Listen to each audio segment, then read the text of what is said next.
What is my resources for basically staying positive and staying positive? Staying positive and grounded. I got you. And then stick to what's important. I think that goes back to what you said about like knowing yourself. You know, if you understand what's important to you, who's important to you, what's important to you, the way you think, you know, what you invest your time in, the way you show love. If you do those things, I think you have a pretty good footing in life moving forward. You know, it's if you forget, if you don't stick to what's important, you'll get lost. If you're not kind to people want to hang out with you. And if you don't do your best, well, then you're just at best you'll just be mediocre. Yep. Why would you want to do any of those things? And for a lot of people, it's because they have to, because this is how they put food on the table. And you see like the difference between the McDojo or just like the business that's just kind of like there versus the business that is thriving and actually engaging and building up and uplifting the community. And that comes from, again, who's at the head of the who's the leader of either and the strength of that leader or the lack of it. And so a big part of that is like being able to read as that person who is the business, who is the guy or the gal. Like they have to figure out how to resource all that positivity and maintain it. And for a lot of people who haven't figured that out, they end up on this other side, or they run into the scary middle part where it's not genuine and it's being manipulative. And that's actually kind of where I was at for a while, because I was burning the candle at both ends of trying to manage a lot of stuff, and I wasn't fully mentally and emotionally capable enough to actually carry what the weight and burden and responsibility of what I was doing as a community leader and all these things. I thought I was, but clearly I wasn't. So, but figuring that out now, again, boundaries, resourcing, and everything else. But my question for you with all that, what do you find is your emotional resource to make sure you stay true to that core and make sure you don't break down in like your compassion? Because as instructors, we get to know people and we get to know their truths, and that can wear on us if we let it. And so we run into this issue about compassion fatigue and vicarious trauma, especially if our students come in with trauma and we're still in that trauma state ourselves. So back to it again, what do you find that you resource and how does that work for you? So what is my resources for basically staying positive and staying positive. Staying positive and grounded.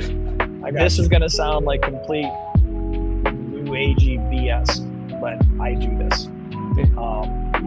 I have a gratitude ritual that I do twice a day. I do it when I first wake up, and I do it before I go to bed. If I don't do it when I first wake up, I make sure I have a line I've drawn on my daily routine that like I don't get, like I have to take a shower before I walk out of the house. That's my thing. It helps me wake up, get my body moving, all that kind of stuff. So I don't, that shower doesn't happen before the gratitude ritual. So I make it a point like to get that in there, you know. And through that gratitude ritual twice a day, I always start off by like, number one, just acknowledging that I'm here. I've got a chance today. The journey's not over, you know.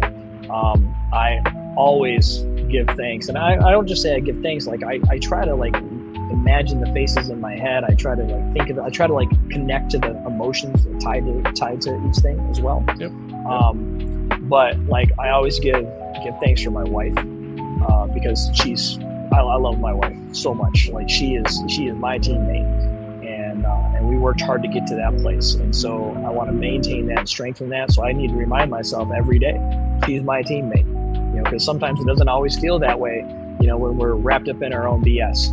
You know, so it's important to remember that. Like, so I make sure that like I tell myself that twice a day. You know, it sounds dumb, but I give thanks for our pets because that's like I love coming in the house and, you know, at the end of the night and having some little non-judgmental creature, you know, come up to me and just give me love, you know, and we need that, you know. I give thanks for our home, the fact that I have a place to come home to. And I used to kind of be like, man, look at this small little house. This is still the same house I've been living in for 20 years. But when you're grateful for it, all of a sudden you don't feel that same way, and it's like, oh man, I'm home. Yes. And then you're comfortable in your home. You're grateful for your home. I give thanks for my parents, for my family. I give thanks for my friendships.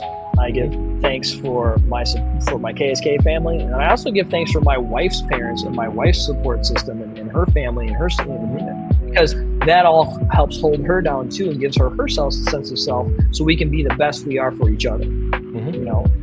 So for me, it starts with the gratitude. And I'll list off specific names and think of those faces and try to think what I get from them.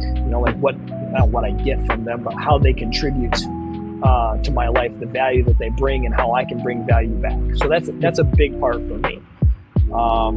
So that helps me right there, starting my day and ending my day, not sulking in my own crap, and thinking about like how lucky I am. Trying to be true to myself. Like trying to recognize, like, why am I thinking this thought? Is this something because I want to do? Is this because I feel insecure because somebody else is doing something I feel like I shouldn't do? Trying to figure out like what are my true goals. But my friendships are really, really important to me. And a lot of my students have become friends. I had an instructor a long time ago tell me, like, you can be friendly with your students, but you can't be friends with your students.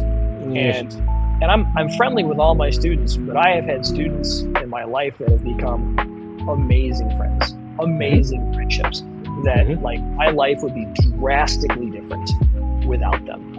And that makes me grateful for them. And that makes me recognize like the importance of what it is I do. And sometimes maybe like when I'm feeling like I'm not personally succeeding the way I'd like to, I will look around at my students and I'll look around at the community I've built and recognize that like, oh, I've done some good, because I see like when I see students on Facebook that are hanging out together outside of the school, or I see them get together and party, or I come in, I see them all laughing and they have an inside joke going on or something like that.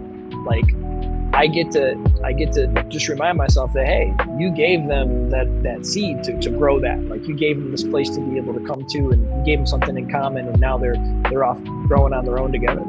And I think that's important to, like, I get to see the good that I put out. But you have to choose to see the good. If you don't choose to see the good, well, then you're not going to. You're just going to see all the bad. Just like you choose to see the negative, you choose to see the crap. You choose to see the good stuff too. And I'm not saying that every day it's just like, oh my God, every day is amazing. It's not like that. But there are some days that are like that. But on the really, really bad days, they're easier. They're easier because it gives you some perspective, some compare and contrast. And I think that helps me stay positive. That helps hold me down. That's beautiful.